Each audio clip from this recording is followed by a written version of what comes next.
name is Lawrence. Excuse me.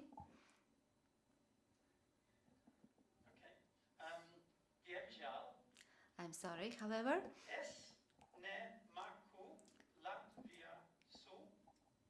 I don't know the Latvian language. Not a single word. So, I'm hoping this works as well. Good. So I'd like to start off with, I don't know if you've seen this, what the Americans call the deodorant test, where you have to raise your arm. Do you all, anybody have a website if you'd like to raise your arm? Valdis. And is there any international content on there? Any translated content, so in different languages? German maybe? No? English? Ruski? Do you monitor the traffic on that website? Do you know how much traffic you get on your international side compared to your domestic side? Yeah? Do any of you, I think as Ross was saying, work with sales partners, people who represent you or work with you internationally? Who here represents a company or an organization? And how many of you would be representing yourselves as individuals, maybe? And how many of you are Latvians? Any Estonians in the audience? Lithuanians, Russians, Germans? Russian or? Oh, добрый день. Очень приятно. Okay, so I'm going to look at these 8 tenets or principles, where I'm going to ask you to think about how descriptive you can be in the way you present yourselves and the way you present your services or products, how you can be found on the internet and the competition there on the internet, how you work with social media, how you professionalize that, that presence on social media. And then I'll look at international. I can look here as well. I have to say, it's a very nice venue. I can't believe this is a university. Do you think people come here and just relax, or do you think they work? It looks really nice.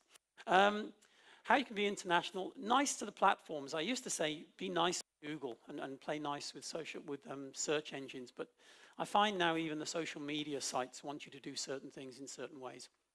Be analytical, measure that traffic, measure what's going on, and be realistic about what you can do on those platforms. In thanking the organizers for inviting me, we also have to thank the people up there. Thank you. Valdis. Because people often don't thank the interpreters, but they're very good people. Thank you. So quick wins, because rather than going, I will go detailed on here, but some people say to me, what should I do quickly? If you have a website and you have an international presence, make sure that international presence is international. So things like the telephone number, have you got the international dialing code on there? Have you got VAT registration numbers, sales numbers, all those things people need to understand if they're trading with you. I'm jumping onto this thing about an international message in English. English is a language that's used across the world and used as a pivot language.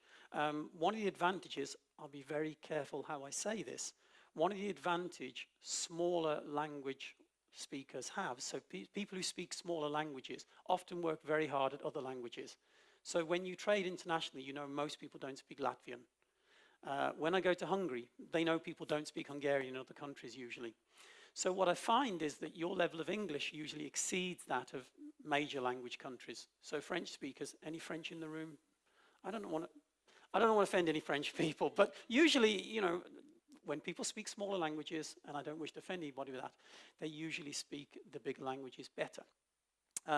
What do I mean by that? So I dealt with a gentleman that was a Swedish business person, and he said, when I go to Germany, I can speak German, he said, but I speak English, because my German will never be as good as a German's German, but my English could be better. My English could be better than their English. And actually it's something that English native speakers suffer from, that often people don't want to deal with us because they have to deal in English. And maybe our English is better than theirs, so they don't enjoy that. What's Also interesting is how people judge people in other languages. I was dealing with a company in the Netherlands, and they said they had a complaint about their website. Somebody wrote in and said, your website has got a word wrong, or it's got some things wrong. We don't believe this is proper English. And they wrote back and said, we had this professionally translated. And their Dutch customer wrote in and said, look, I've been speaking English for years, and I've never seen this word. So a Dutch person was judging another Dutch person on English. So monitor traffic we talked about. Look at international partners and clients. What do they do on their websites? If you do need translated content, sometimes translating your website. Ross talked about LinkedIn. Have you got LinkedIn profiles? Are they in Latvian? Are they in English? Are they in Russian?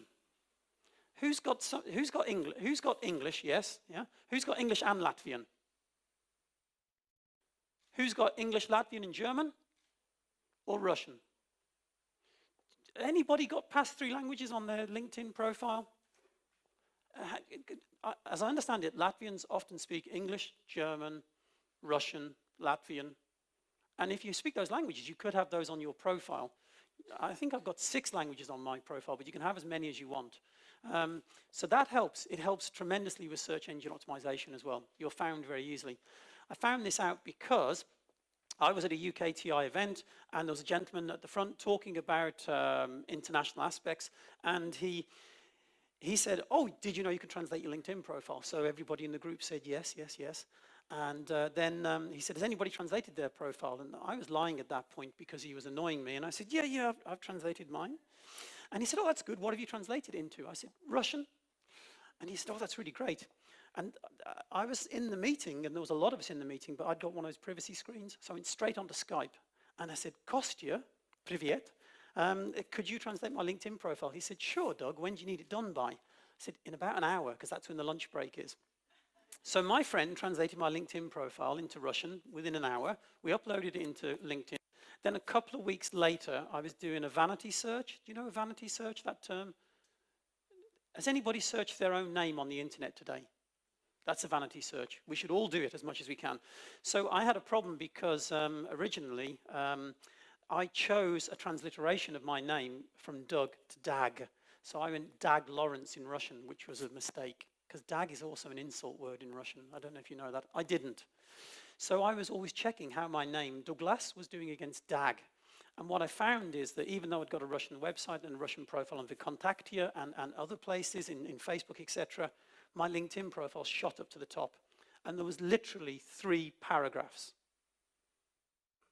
So my 9 pages, I know 9 pages isn't much in Russian, but I was working with Yandex, I was working hard with search engine optimization. So now I use LinkedIn for that reason. I have a Chinese name, Wen Dao Gao. Anybody speak Chinese? Because my stress was awful. The man at the back will tell you that. But, or my tones. But I only have, I think it's about 6 pages in Chinese, and I have my LinkedIn profile and I have my Facebook name there. And if you search for Wen Dao Gao, and remember there's something like 1.2 billion Chinese people, I'm number 1. So things like how you can use languages on social media help a lot. So if you can't translate your website, you can translate your social media. You can translate PDFs and put them up on the website and geo-target them, which we'll go into later. Doing something is better than doing nothing. And on the internet, it's often enough. Be descriptive. Describe your international offering. Now, here's something strange. I was working with a company, and they were exporting building materials. They were telling me about, this is 1 million euros worth of materials they sent to Russia. And I said, that's interesting. And they said, yes, our Latvian partner did it for us. I said, why didn't you, did you say you are Russian, sir? Господин. So I said, well, why don't you deal with Russia directly? And I don't mean to be offensive. He said, no way am I ever going to Russia. So he said to me, I don't want to go to Russia. I don't want to get a visa. I don't want to do that. I don't want to do that. So when I talk sometimes about the way people view you, I'm telling you from my experience what people in the UK might think of Latvians. And what they think of you is Western Europeans that are somewhere around the Baltics. So what I'm saying is, I don't know, there's a feeling that Latvia acts as a market for other people. because Latvians are prepared to trade because your market is quite small. When I've been in Russia and I've been talking about exporting, most Russians would say to me, why do I need to export? We've got an enormous market. I think most Latvians know they need to export. I think that's true. So when you have your international offering, you have to think about what is it that people think about you when you describe the offering. The mistake most people make is they take whatever offering they've got. I'm Doug Lawrence, I run sales courses. And they translate that into French or into German or into Italian. Well, you need to localize the message first and think about how do those people view us. So another good example is I created an Arabic website. Just see what would happen. And I've put a picture of the Blue Mosque up there because it's interesting to me to see this. And an Arabic friend of mine said, Doug, why are you putting a picture of the Blue Mosque? We don't want to see the Blue Mosque. We want to see the United Kingdom. We want to see London. We want to see this, and we want to see all these things that you do in Europe and the USA. So what happened there was that they were saying to me, show us what you are, but show us what you are that we want to buy. So people in the Middle East want to know not what you've done in the Middle East. They want to know what you've done in the UK, in Europe, etc. So think about the way Latvians are viewed externally, and it's probably different to the way you think, so you need to speak to people. And then when you write your international message, you can write it in that way. I hope that makes sense. Now, by targeting, prioritizing targets, clients, what I'm saying there is that when you write that message, the internet is a broadcast medium. You can't tell who will go on your website. So think about the target people. So for me, it's usually the sort of CEO or senior managers that I'm targeting. So therefore, I'm probably a bit more serious on social media than I would be normally. So think about the target clients you want to deal with. There is a timer here, and this timer says, I've got 14 minutes left, and I've probably got 14 slides. Be found. If they don't know who you are, they can't deal with you. So web presence is not just about website. It is about social media. It is about Facebook. It is about Instagram. It is about Twitter, or whichever mediums your customers will use to find you. One of the best contracts I got was in Saudi Arabia and Jordan. It was because I spoke at a conference with a university. I did 3 slides. They did 20. That's all I did. And the company found us because they wanted somebody that was international, somebody that was business-like, and a university, because I teach at some universities. And that wasn't something I did. That was just something they found on the internet. You have to keep searching for yourself and finding different ways of coming up in different places. Good content of various types. So therefore, it could mean pictures. It could mean graphics. It could mean even radio interviews. It could mean videos. Any sort of content you can put up there that people can find you. And then search as your clients might find you. It's incredibly difficult to search for yourself as yourself. Google's watching you all the time. Yandex is probably watching you all the time. They're all watching you. You know, every time you go on Facebook and it shows you the remarketing adverts down the side. So when you search for a client, you need to think, okay, if you're after US-based clients, go to google.com. Well, if you go to google.com, it still knows who you are. It still tracks you and says, oh, you're in Latvia, maybe I'll show you something different. You can try / no country redirect. You can try things like hide my ass. I don't know if anybody's seen that. Hide my ass IP. You can try Tor. It's quite difficult to find yourself as somebody else because the internet tracks you. So try searching in an anonymous way. Just a quick question there is, if you've got a website, do you know what it looks like to people who don't know who you are? A lot of people say to me, what does my website look like? And the first thing I do is this. I don't know if you can see this command up at the top with Google there. Can you see it? It says site. What Google's showing me there is what it's indexed about a website. What's on the website, what it's indexed. So here I just chose a certain organization, and I looked at just the English part of their website. And I could see that Google's indexed 3,740 things, and I can see that most of those are in English, but some of them are in Latvian, so there are some Latvian pages left on the English. I don't know why. It doesn't really matter that much, but it's something that's interesting. What I'm saying here is that when people search for you, if they don't know who you are, Google shows them these snippets, Yandex shows them these snippets, Bing shows them these snippets. Do those snippets say what you want, or do they say skip back to main content, about back? So look at the way your website works that way, and translate those parts as well. Social is different in different locales. As you're probably aware, Facebook doesn't work in China. So when I was in China, I could post the Chinese social media. Vkontakte does. So I could post Vkontakte posts in China and translate your profiles wherever possible, because it really, really helps. Be professional. I guess those of us that are self-employed and so on, what we look at is that all social media is professional. So if you've got a picture of a cat as your profile picture, probably change it. Just be aware that everything is... I even heard somebody the other day, I follow Guy Kawasaki, I don't know if anybody else does, but Guy Kawasaki was an Apple evangelist, and he said, stop using your telephone's portrait, use them landscape. Because when you see pictures on social media, they're virtually always landscape.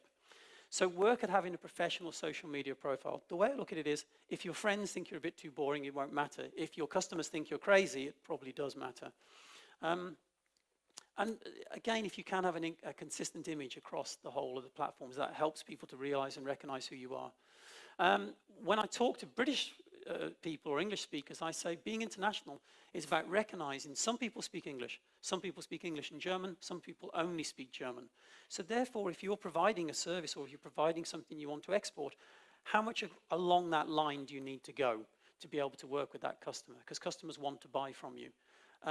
So for me, it's quite easy because an English native speaker, I hate to tell you this, we get rewarded when we try other languages. When I used to cold call Germany, they were surprised an English person would speak German. Bad German, I'd add. Urlaubsdeutsch, I used to call it, holiday German. But they thought it was funny and they thought it was interesting and I would get through. They would put me through to the person to speak to. I was speaking to a Polish friend of mine, a very good salesperson. He said, Doug, the opposite works for Poles. When I phone German companies and I speak German as a Polish speaker, they can hear my accent and I don't get through. He switched to English, he got through. You might call that racist, you might call it whatever you want, but it's interesting if nothing. So, for most people, what we're trying to do is provide enough web content so that people can find us in their own language. You then have a decision. Those of you individuals, it's more difficult. Those of you businesses, B2B, if business to business, usually somebody will speak English, somebody will speak German if you're dealing with Germans. So sometimes you don't need to provide the entire website in English. You can provide enough so they can be found and then somebody in the office will deal with it. If you're selling to individuals, you need to provide all the information in lots of languages, and that's a problem. So this is a Russian phrase about the near abroad and the far abroad. You may say I'm wrong, I don't know, but my perception of Latvia is that you're a Baltic state and that you have certain trading partners, the Nordics, the Baltics, Germany, Poland, Russia. That's my understanding. So what happens about the rest of Europe? What happens about the UK? What happens about the USA? What happens about Africa? What happens about Asia? I think there's a priority here. I think people will deal with you in the connected regions, and it can also depend on whether it's metals you're involved in, engineering, wooden products, whatever your vertical market is. But what I'm saying is you might decide there are some countries, those of you who don't read Russian, sorry, there are some countries that you deal with locally and some that you deal with internationally. For me, having a global international English message is global. Most countries, even France, will understand English. So there's no harm in having a global message. It's different to a local message. Internet users, generally speaking, I get this content on the internet. The great thing about the internet is all you have to do is have an idea and find somebody that agrees with you. So what happens here is that we are saying there's a lot of English speakers on the internet. There's a lot of Chinese speakers on the internet. Which version of Chinese they don't go into. And a lot of Spanish speakers and a lot of Arabic speakers. Arabic is the most underrepresented language by value on the internet. So if you look at the actual languages on the internet, so how many pages are in different languages, then English is by far, far the biggest. Absolutely huge. 20 years ago when I was in the translation industry, people said to me, don't worry, in 6 years, Chinese will overtake English on the internet. It hasn't. And it probably won't do either. Partly because if you've got a very large Chinese company, your website will be in Chinese and English. So what happens is it's not just English speakers that are putting English on the internet, it's non-English speakers. So there's an issue here because if you put your content in English, you're competing with over half the internet. Put it in Russian, 6.4% of the internet is in Russian at the moment, which is pretty high. German's 5.9, and those figures are as of June the 3rd, 2015. So that's the latest figures that I got, and I looked those up just before coming here. Latvian's 37th. So what that means is if I, as an English speaker, put my website in Latvian, I'm really competitive because there aren't many Latvian websites. So it's more easy to be found. Anybody seen something like this? There's one Chinese speaker at the back, I think, yeah? Chinese speakers see the internet differently to us. So sometimes if you do have an international website, do you need to change the way the website works so it reflects what people are expecting to see? If you look at navigation, for example, here you have Latvian, English, Russian, Japanese, and Chinese. But I have to be able to speak English to understand those. I have to be able to know that CN means Chinese, not Zhongwen. So you might want to think about when somebody lands on my website, can they go to different languages, and do they understand how to go to those different languages? Be nice to the platforms. I'll use an example. I'm really sorry, but I'm having to rush because I'm taking too much time. But the search engines want you to do things, register your website, work with them, submit the index, etc. The social media platforms want you to do the same thing now. I run a number of social media platforms and they want you to advertise. They want you to do certain things in certain ways. So find out what it is. The filters and the bubble. I guess you've all heard of the search bubble, that when you search, Google's looking at what you normally search for and showing you that. The same with social media. You'll see things that you react to or people you like react to, whether that's good or bad. That's what Facebook will be showing you. LinkedIn doesn't filter as much, but they're all trying it. I'm not going to go into this, but any of you that have got international content on your website, you need to set the locale, you need to set hreflang, and you need to geo-target it. If you don't know what that is, speak to your web developer. You need to do that, otherwise Google will not know if your English is for English speakers in Latvia, English speakers in the UK, or English speakers in the USA. It makes a big difference. So here, this is how you tell Google. You can say to Google, douglawrence.com is targeted for the United States. If I've got douglawrence.co.uk, I can't target it to any other country. Google thinks it's for the UK. Bing does the same thing. Yandex only geo-targets within Russia. And Baidu, which is the Chinese search engine, it doesn't care. Okay, so be analytical. Measure what it is you're doing. Things like Google Analytics. Get used to seeing what trends you've got. Insights in Facebook, for example. Just see what it is when you put money in and when you put effort in, do you get the return you want? What are you measuring and who are you measuring it for? Are you measuring it for yourself, just how many visitors? Do you want those visitors to do something, download something, buy something? I'll go over that quickly, but that's what Google says you can do with the website. Those 5 things, you can't do anything more. So therefore, that's what you do at the moment. Google says you can do branding, drive awareness. It says you can support customers. I had one customer and they use these arms, these things that hold up big monitors. They started putting their domain name on the arm because they wanted to compete with China and India. They couldn't compete on volume, but they could on value. They made good quality things. The problem was once they started putting their web address on those arms, they started getting inquiries from people in languages they'd never even heard of saying, how do I fit this arm? It's not working properly. How do you solve that problem? They wanted to create their brand. They wanted to maintain their brand. They put a video on the internet of a guy in what we call a boiler suit, something just to work, drilling a hole, showing them how to fit the arm. They had 50% fewer emails. People watched the videos were only in English. They weren't even subtitled. They were just all in English because people watch videos. So sometimes you're trying to support customers or support support your clients or your distributors in country. I'll leave these because you will get these links, but if you want to know more about Google and so on, you need to go to things like, this is an SEO strategy with Google. These things are free of charge. There's the webmaster videos. Webmaster videos are something like 870 free videos from Google about how to use Google effectively. There's actually a live video stream every 2 weeks from Google about webmaster tools. I go on there, 24 people. This is a Google employee sitting there that will answer your questions. 24 people watching. By the end, I think there was something like 70 people. And it's free of charge. So try and look around these things and help yourself for free. This is a very complicated diagram, but what it says is you can't do everything. So look at what you can do internally. What can you do? Most people start off with some translated readiness. They can translate. They might start measuring their traffic. They might add more pages and use. Localization is a key issue there. Do you change what you do for the way people see it internationally? I worked with a company that made bridges, physical bridges from one side of the river to the other side of the river. They had a French and German website. And I said to them, wow, that's really great. You've never built any bridges in Germany? They said, oh yeah, we have lots. I said, but the bridge on the front of your website in Germany is actually from Newcastle. And they said, yeah, we never thought about putting a German bridge on there. So they put a German bridge on there, and now Germans can see what work they do in Germany. So I've got 3 case studies for you in about 3 minutes. Excitem, this is a company I worked with, and what they do is they make switch-adapted toys. Sorry about that, interpreters. Switch-adapted toys. Switch-adapted toys are for children that can't use normal toys. And what they do is they press the button and the toy works that way. So for cerebral palsy sufferers, for example. So what they did was that they got an inquiry from the USA, and this inquiry said, we'd like you to ship one of your products to the USA. And the gentleman, a very nice gentleman, wrote back and said, look, we'd love to ship this to the USA, but the product costs around 60 euros, and it'll cost around 70 euros to ship to the USA. The person wrote back and said, my son is disabled. The type of product you sell, we don't really have in the USA because of the way the funding works for support of people with disabilities. She said, we've got something like 12 different products to choose from this Christmas. My son has got something like 12 different products I can buy him. In the group for other sufferers of the disease, they're all going to get the same presents. To use the word Ross used earlier, I don't give a fuck how much the postage costs, just send me the product.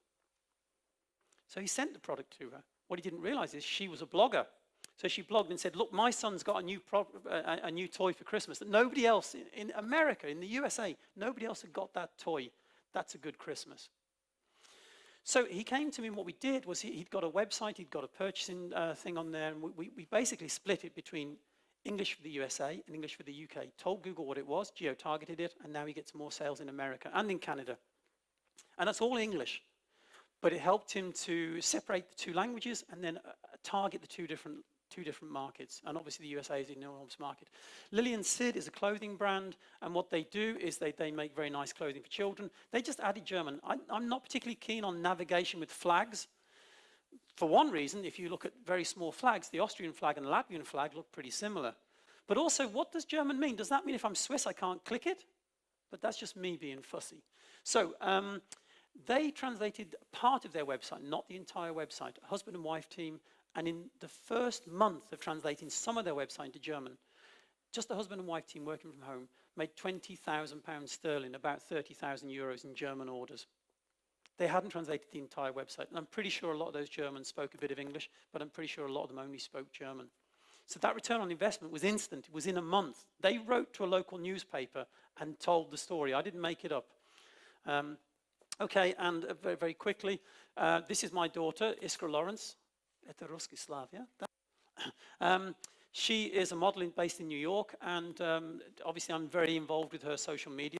Some of you may already follow her, I'm not sure, because she has she's on 2 million Instagram followers at the moment, and soon to be 2.1 million Instagram followers. So we work very hard. She's got what we call a wide niche. So in that, she chose to be what they call body positive. I'm really giving the interpreter some difficult words, I'm sorry. So what she does is she talks about everybody being beautiful. She has a certain shape, and she says everybody should be accepted in the modeling industry. What happens is that we work a lot with social media, Facebook, Twitter, Snapchat, Periscope. People might think, well, how do I get a social media following of 2 million people on Instagram? Try 3 to 5 hours a day on social media. That's about how much time the extended group spends. I've done 2 posts this morning, and often what I'm doing is taking her Instagram posts on Facebook and then sorting out the hashtags, sorting out the @ symbols, sorting out the tags that come from Instagram into Facebook. She does the Instagram posts mainly. We have to look for the DMs, the direct messages. We have to filter the comments. She replies to comments. We have to get rid of all the nasty people. We have to get rid of all the spam. So when people think you can just get an internet social media platform easily, it's not that easy.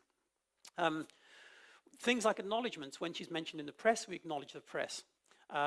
Images, videos, and viral. She did one video that's quite... Somebody did a video of her because she shot down a troll that called her fat. And that video was seen by over 40 million people. The last time I looked, it was 40,570,000 people. So you get some idea of being viral. Also extended team. She is a model, that's what she does. She's not an Instagram model, she's a model. And in that extended team, there's me, there's my partner, there's a PR agency, 2 model agencies, and a talent agency. So sometimes when you see people on social media, you think this just happens. It doesn't. We have fans and super fans. So we have normal fans, we have super fans, and we react to them differently. We are moving to Spanish. Spanish is the 2nd language in terms of the number of people that follow her. And we get that information from Google, we get it from Facebook. So what we're doing is putting a lot more Spanish in there. And I've got searches on, does anybody use Google or Giga Alerts? Does anybody use Google Alerts? Use Google Alerts. So what you do is put your name on there, put your company's name on there, put your competitor's name on there, put the people you want to talk to, put them on Giga Alerts and Google Alerts. So now we have that in English and we have it in Spanish. So what we do is when we get a Spanish article, when she's been mentioned, we put that on Facebook and people like it. Her followers like reading the article in Spanish. And we're creating a website for frequently asked questions because people ask her, how did you get into modeling? How did you do this? So what I want to show with this slide is just that there's a lot of time involved in this, and sometimes you don't want to spend all that time. And if you're in B2B, you don't need to as much. So be descriptive. Describe what it is you're trying to sell. Remember, the people reading that have got perceptions about what LIAAs are. Perhaps you play to those perceptions. Be found on the internet. Search from google.co.uk, from google.com, and see if you're found. Make sure your social platform is professional. With international, choose some languages. Choose the description, choose the way you talk about those languages, let people find you on those languages, talk to the search engines, make sure they can find you. So my douglaslawrence.ru is registered, of course, with Yandex, and I make sure Yandex indexes it. So work with the search engines to make sure your international content is indexed. Be nice to the platforms, make sure they're happy, make sure Facebook is happy, Instagram, Twitter, the way they want to work with them that way. There's plenty of tutorials on those platforms about how to do it. Measure the traffic, see if you're getting the results you want. So on Saturday, we had 8,000 more likes on the Facebook page. So we don't know why that was. We're looking at that. But we know that usually there's about 2,000 extra a day. There was 8,000.